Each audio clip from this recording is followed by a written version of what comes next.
మన కత్తెర వచ్చింది ఇప్పుడు. మన బీసీ ఎస్సీ ఎస్టీ మైనార్టీల కత్తెర ఇది. జగదీశ్వర్ రెడ్డి ఏనారెడ్డి తోకలు కట్ చేసేది కూడా కత్తెరనే. వాళ్ళ తోకలు కట్ చేసేది కూడా కత్తెరనే. ఈ కత్తెరతోనే మీ పార్టీలను ఖతం చేస్తాం. గతంలోనే ఉండే చుట్టుముట్టు సూర్యపేట నట నడుమ నల్లగొండ నువ్వుండేది నాగారం. ఇంకొక ఆయన ఆడుంటాడు కోమటిరెడ్డి వెంకటరెడ్డి అని పాపం. ఆయనకు కోమటిరెడ్డి వెంకటరెడ్డి గారికి పొద్దుగాలు ఏం మాట్లాడుతుండో రాత్రికి తెలుస్తలేదు, రాత్రి ఏం మాట్లాడుతుండో పొద్దుగాలు తెలుస్తుంది. ఆగమాగమైతుండు. అయ్యప్ప గుడికి పోయి అల్లా నమాజ్ చేస్తుండు. ఆయన కథ.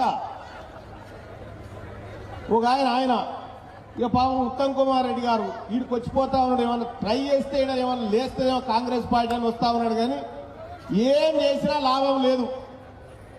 కాంగ్రెస్ పార్టీ పని అయిపోయింది. 2 ఏళ్లలోనే తేలిపోయా ఎక్కడిదక్కడ. 4,000 రూపాయలు ఇస్తాం, పింఛన్ పెంచుతామని చెప్పి రాలేదా కాంగ్రెస్ వాళ్ళు? ఎంతమందికి వచ్చి ఎంతమంది పెరిగిందమ్మా? పింఛన్ పెరిగిందా? ఇక డబుల్ బెడ్రూమ్ ఇల్లు అంటే మీ అందరికి వచ్చినాయి అనుకో,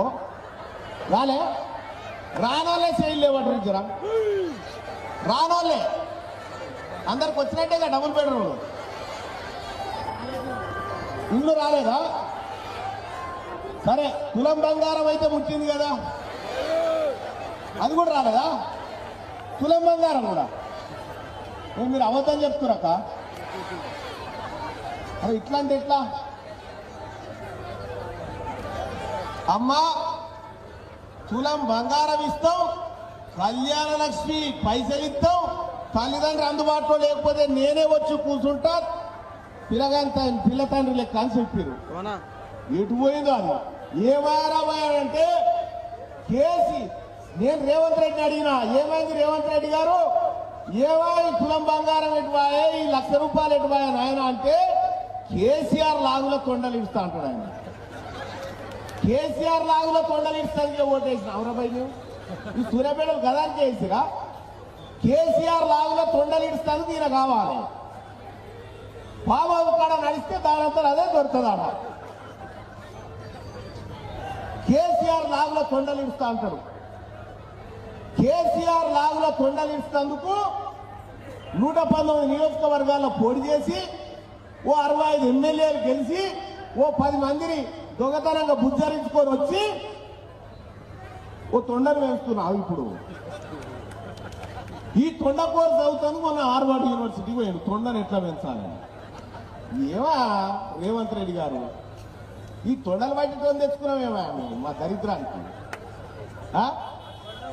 ఈ తొండలు పట్టుడు ఏందా? అరే మా సంగతి ఏదో చూడవా, మాకు ఇల్లు రాలేదు, మాకు పింఛిల్లు రాలేదు, కోస పడతా ఉన్నాము ప్రజలంటే లాగుల తొండలు ఇస్తా అంటాడు ఆయన. ఊకే సపరేట్ కేసీఆర్ గారు ఆ లాగిప్పన్న తిరుగురు ఊకే సపరేట్, ఈ లాగే లేకుండా ఇచ్చి పెట్టోడే ఉండదు కదా.